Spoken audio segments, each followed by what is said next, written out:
So you want to talk heroin detox act.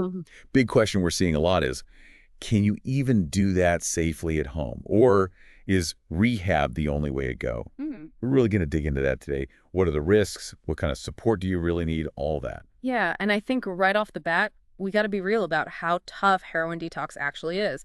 It's not like other drugs. There's a reason people struggle with this so much. Right. So let's break that down a bit. What is it about heroin that makes it so uniquely hard to kick? It basically kind of hijacks your brain, right? Like we all have this thing called dopamine. It's what makes things feel good, motivating. Heroin, it just floods you with that dopamine, huge rush, feels amazing.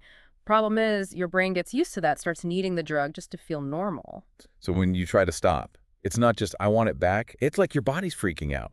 Exactly. Withdrawal symptoms hit hard. And look, our sources don't mess around. It can get brutal. Yeah. Like worst flu you ever had, chills, muscles aching, sick to your stomach, but times 10.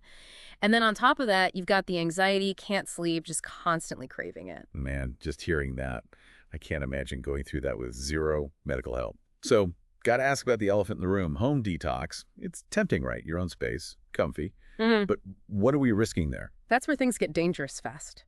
Yeah, home might seem easier, private and all that, but heroin, it's strong stuff. You can get super dehydrated, end up in the ER, or worse, aspirate. That's like choking on vomit, right? Yeah. Our sources said that's not even a rare, that's a real risk. Absolutely. And we haven't even gotten into the mental side. Those cravings on top of everything else, it's a recipe for relapse, like setting yourself up to fail almost. Okay, so not great odds there. So what about the other option? Rehab detox. They call it the gold standard for a reason, right? What makes it so different? I mean, that's the big difference right there. In rehab, you're not on your own at all. You've got pros there, doctors, nurses, the whole 9 yards, 24/7. They're with you every step of the way. And it's not just watching over you, it's actively managing, So those muscle aches, chills, whatever's hitting you hard, they can give you meds specifically for that. So it's like personalized care, Yeah. not just hoping the same thing works for everyone. Makes sense. Totally. That's something you just can't get at home no matter how much you research. And it's crucial, especially if something goes wrong, like we were talking about dehydration before.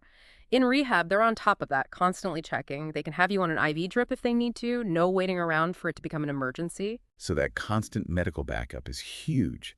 But our sources also mentioned this thing, MP, medication-assisted treatment. Is that as straightforward as it sounds? It's a bit more to it than just popping pills, thankfully. MAT is more about using meds that work specifically on those same receptors in your brain that heroin latches onto. The idea is to help reduce those cravings, because those can be really intense during detox, and it helps ease those withdrawal symptoms too while your body's trying to find its footing again. So taking the edge off while everything resets kind of levels the playing field a bit. You got it. Think of it like a bridge, right? Getting you from that place of total dependence to where you can actually start dealing with the reasons you got hooked in the first place. And there's a few different meds they use. Each one's kind of got its own thing. Methadone, that one lasts longer, helps stabilize someone as they go through it all.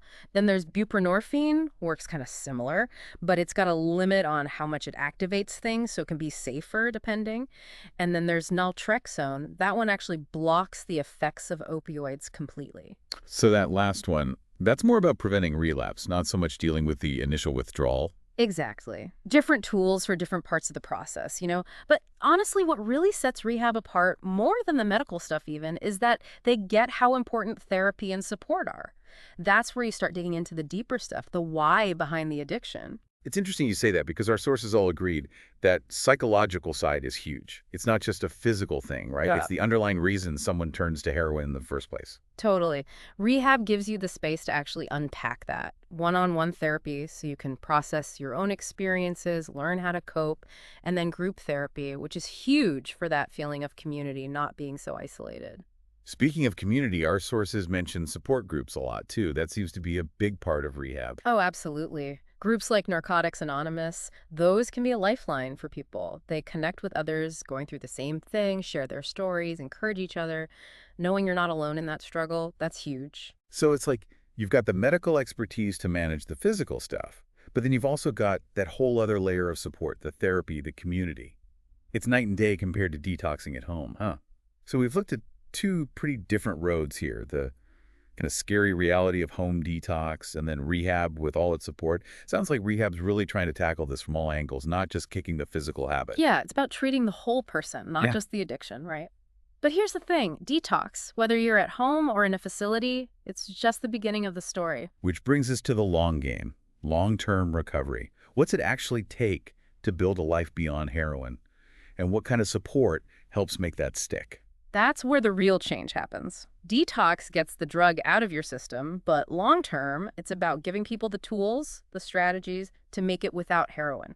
And our sources mentioned a bunch of options, so it's not like one size fits all, huh? Nope, not at all. Therapy's a big one, for instance. Could be individual, working one-on-one with someone to figure out what's driving the addiction in the first place.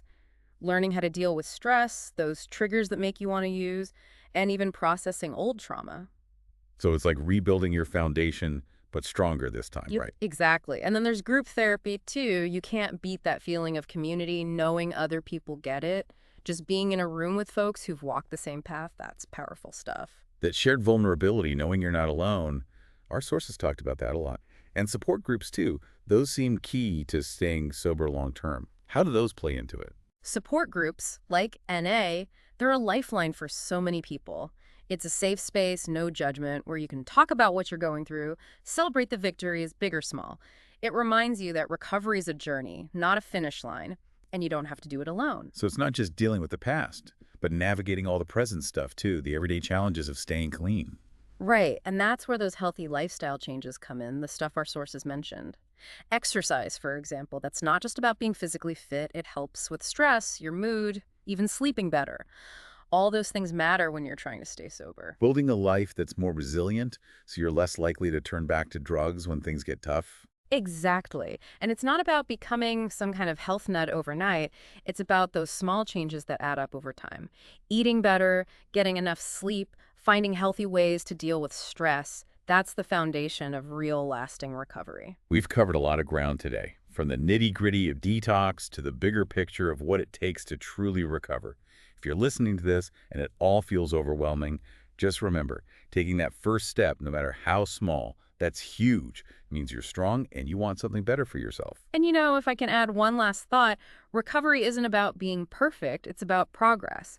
There will be good days and bad days. That's just life. But the fact that you're out there seeking information, facing this head on, that says everything. You don't have to go through this alone. There's help out there, there's hope, and there is a way forward.